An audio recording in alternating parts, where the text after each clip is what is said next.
अस्सलामुअलैकुम। क्या व्यूवर्स खैरियत से हैं? उम्मीद करता हूँ खैरियत से होंगे। तो आज मैं जिस टॉपिक पे वीडियो बना रहा हूँ वो स्टॉक एक्सचेंज के रिलेटेड है, लेकिन स्टॉक एक्सचेंज में हम लोग डिस्कस करेंगे जो बेसिक पॉइंट्स हैं कोई भी ट्रेडिंग स्टार्ट करने के लिए, या कोई भी आदमी जो कि इन्वेस्ट करना चाहता है स्टॉक एक्सचेंज में, लेकिन उसको इस बारे में जो बेसिक नॉलेज है वो होना बहुत ज़रूरी है। तो उस पे मैंने कुछ वर्किंग की है, मैं आप लोगों के साथ वो डिस्कस करूँगा और आप लोगों को उसके बारे में कुछ बताने की कोशिश करूँगा कि आप लोग जो ट्रेडिंग कर सकते हैं वो किस तरह से चला सकते हैं इस स्टॉक एक्सचेंज के अपने बिज़नेस को।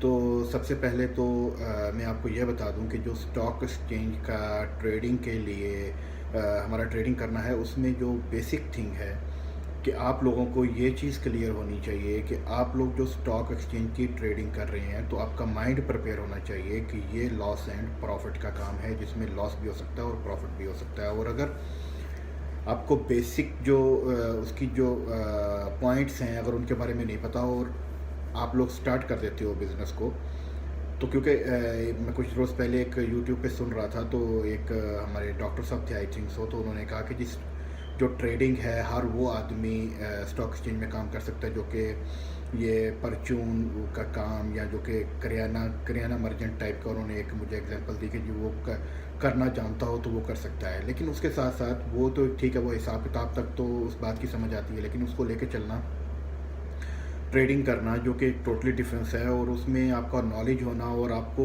मोबाइल वगैरह यूज़ करना, एप्लीकेशंस यूज़ करना, शेयर खरीद बाय करना, सेल करना, मार्केट को फॉलो करना, ये सारी चीज़ें जो सी हैं उसमें देखनी पड़ती हैं।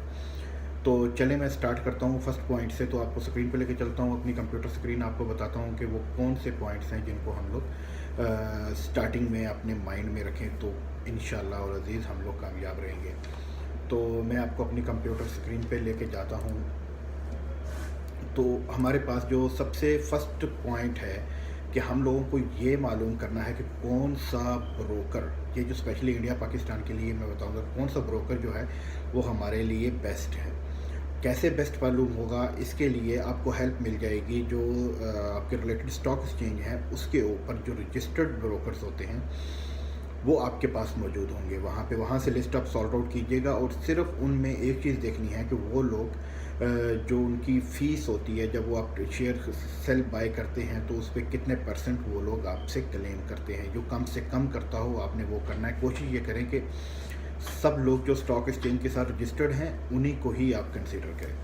तो हमारा फर्स्ट पॉइंट यहाँ पर था कि हमारा जो ब्रोकर है वो ब्रोकर जो फर्म है उसको सिलेक्ट करना है, लेकिन उसको सिलेक्ट करने के लिए हमें सबसे पहले इस चीज़ का ध्यान रखना बहुत ज़रूरी है कि वो रजिस्टर्ड हो और उसके पास इतनी पोटेंशियल हो, या इतना उसका एक अपना सिस्टम हो, लाइक कि वो आपको इलेक्ट्रॉनिक फैसिलिटीज़ दे, उसकी एप्लीकेशन आपको मिले। यानी कि अगर आप ब्रोकर के थ्रू नहीं करना चाहते तो आपको ये इल्म हो इस चीज़ का, आपको हो कि आप खुद से अगर परचेज़ करना चाहते हैं तो आपको वो इस कदर फैसिलिटीज़ दें, या वो आपको एडवाइस या इस तरह के यानी एक्सपीरियंस ब्रोकर होना बहुत ज़रूरी है। तो नेक्स्ट पॉइंट जो हमारे पास आता है वो है कि जब आप ब्रोकर वगैरह पे करते हैं और आप स्टॉक एक्सचेंज जो उसमें शेयर को स्टार्टिंग करते हैं, तो उसमें जो मिस्टेक होती है वो ये होती है कि जो नए होते हैं हमारे जो स्टॉक एक्सचेंज पे जिन लोगों ने काम शुरू किया होता है, तो वो लोग ध्यान देते हैं अफवाहों पे, रूमर्स पे ध्यान देते हैं कि जी कहाँ पे क्या हो रहा है, कैसे हो रहा है। तो कोई भी रूमर्स होती है, कोई भी जो बड़े इन्वेस्टर्स होते हैं लाइक जिन्होंने 3 करोड़ 4 करोड़ पे इन्वेस्ट कर दिया, तो उन्होंने अपने शेयर्स को रखना होता है, बेचना होता है। इसके लिए वो लोग मार्केट में तरह तरह की रूमर्स जो सी हैं वो फैलाते रहते हैं।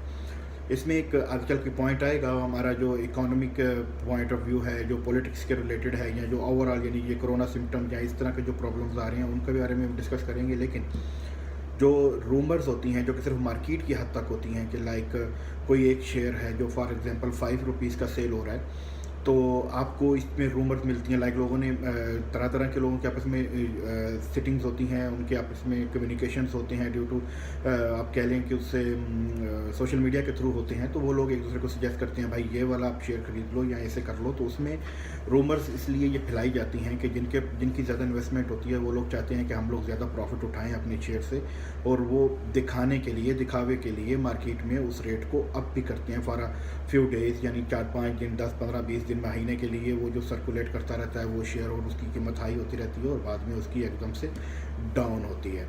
तो एक ये चीज़ है कि आपने अफवाहों पे ख्याल नहीं रखना, आपने अपनी वर्किंग करनी है। वो वर्किंग क्या है वो भी हम आगे चल के डिस्कस करेंगे कि हम लोग वर्किंग कैसे करें तो हम लोग इसमें कामयाब रहेंगे।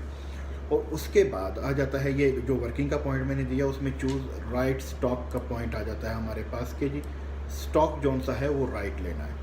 स्टॉक राइट कैसे लेना है कि इसमें एक स्टॉक राइट के रिलेटेड मैं आपको एक बताऊं कि एक ब्लू चिप के नाम से एक टर्म यूज़ होती है स्टॉक एक्सचेंज में। ब्लू चिप मीन के कुछ ऐसी फर्म्स होती हैं जिनका ना ही कोई पॉलिटिकली इन्वायरमेंट से इतना कुछ लेना देना होता है। वो बड़ी पोटेंशियल जो फर्म्स होती हैं उनमें उनका जो रेट है वो इस अफवाहों से या इन चीज़ों से काम ज़्यादा नहीं होता। वो डिविडेंड भी ज़्यादा देते हैं। डिविडेंड जो कि वो प्रॉफिट पे एक शेयर जो उनसे प्रॉफिट पे जो उनको प्रॉफिट होती है वो लोग डिवाइड करते हैं अपने शेयर होल्डर्स में, जो जिन लोगों ने शेयर खरीदे हुए होते हैं।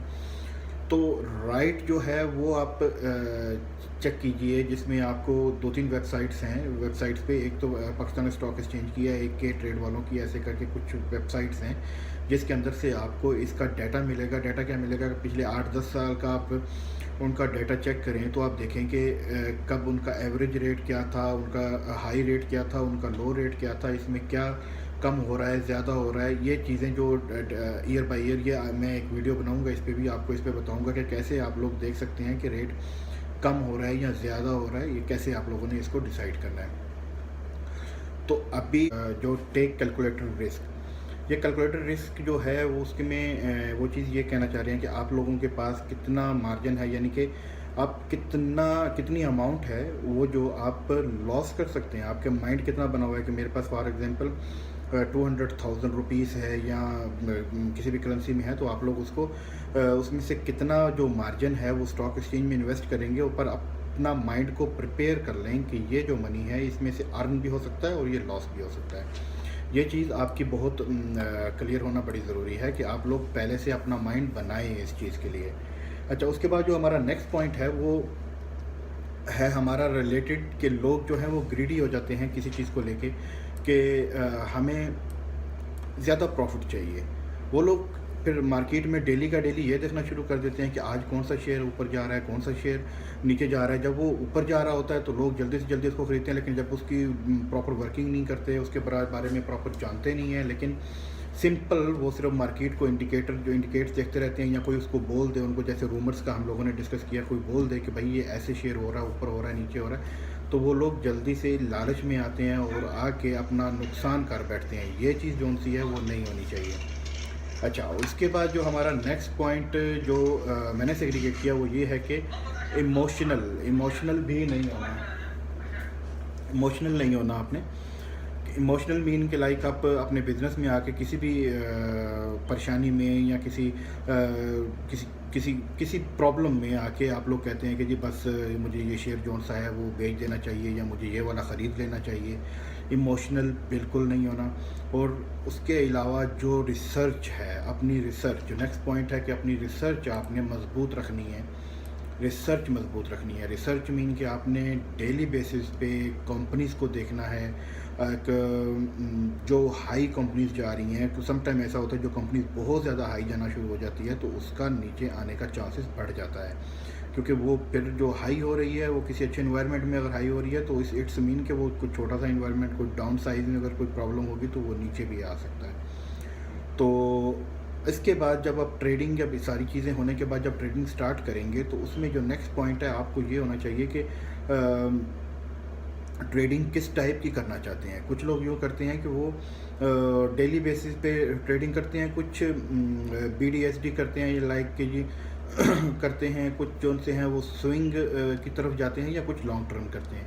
तो डिफरेंट जो ब्रोकर्स हैं या डिफरेंट जो सक्सेसफुल हैं वो लोग जो कुछ स्टॉप करते हैं कि जब आप डेली बेसिस वाली पे ना करें। तो इसमें डेली बेसिस में खैर एक अलग टर्म कंडीशंस हैं कि डेली बेसिस में करते हैं तो उसका क्या लॉस होता है, समटाइम प्रॉफिट होता है। लॉस क्या होता है, आप सबसे बड़ा लॉस तो आपका अपनी बॉडी का, अपने माइंड का, डिफरेंट किस्म की बीमारियां जो उनसे अपने आप को लगा लेते हैं लोग, तो इसलिए वो डेली बेसिस को जो से हैं वो इग्नोर करते हैं। एनीवे ये एक अलग टॉपिक है, इस पर हम बाद में डिस्कस ज़रूर करेंगे। अच्छा, इसमें जो मैं ट्रेडिंग की बात कर रहा हूँ तो उसमें एक यूज स्टॉप लूज़ के नाम से एक ट्रेडिंग है हमारे पास। ये यूज स्टॉप लूज़ कि इसमें एक ऑप्शन होता है कि आप जब देख रहे हैं कि जो हमारा शेयर है वो गिरावट की तरफ जा रहा है या डाउनफॉल है, तो उसमें आप यूज़ स्टॉप लूज़ लगा देते हैं कि भाई इतने पर, यानी कि अगर 10 रुपये का मैंने शेयर लिया है, अगर ये 8 रुपये से डाउन जाए तो डाउन जाने लगे तो उससे पहले ये मेरा शेयर सेल हो जाए मार्केट में। तो ये भी प्रेफर किया जाता है कि आप लोग इसको यूज़ करें, मस्ट यूज़ करें, जो कि लोग ट्रेडिंग कर रहे हैं और जो ट्रेडिंग करना चाह रहे हैं उनके लिए भी है कि आप इसको यूज़ कर सकते हैं। उसके बाद हमारे पास है जो पॉइंट चलता है कि प्लान के बारे में। प्लान हम लोगों ने डिस्कस किया। Understand taking profit is not, profit और लॉस के बारे में आप समझ लें कि जो हर दफ़ा आपको प्रॉफिट नहीं होगा, कई दफ़ा लॉस भी हो सकता है। तो प्रॉफिट और लॉस का अपना माइंड आपका पहले बना होना चाहिए। इसको अंडरस्टैंड कर लें कि कोई कंपनी है तो वो कितने परसेंट अप जा रही है, कितने परसेंट डाउन जा रही है। ये चीज़ें जो सी हैं आपको इसके बारे में इल्म होना चाहिए, ताकि आपको फिर परेशानी ना हो कि जी मेरे साथ ये क्या होना शुरू हो गया। तो दोस्तों ये कुछ बेसिक पॉइंट्स हैं जिनको हमने डिस्कस किया। इसके अंदर मैंने 2-3 टर्म यूज़ किए हैं। एक तो मैंने आपको ट्रेडिंग के बारे में कुछ थोड़ा बहुत इसमें डिटेल बताई है कि ट्रेडिंग कितने टाइप की होती है। ये मैं ज़रूर डिस्कस करूँगा, इस पर एक वीडियो बनाऊँगा और आप लोगों को इसके बारे में बताऊँगा। और दूसरी चीज़, मैंने ब्लू चिप के नाम से एक वर्ड यूज़ किया है। ब्लू चिप क्या है और पाकिस्तान में या सऊदी अरब में या इंडिया में कौन सी ऐसी फर्म्स हैं जो ब्लू चिप काम कर रही हैं, जिसके अंदर डिविडेंड है, जिनके जो शेयर्स हैं वो काफ़ी अच्छे प्राइस पे मतलब सेल हो जाते हैं या उनको लॉस का चांसेस कम होते हैं, तो वो शेयर्स भी हम डिस्कस करेंगे।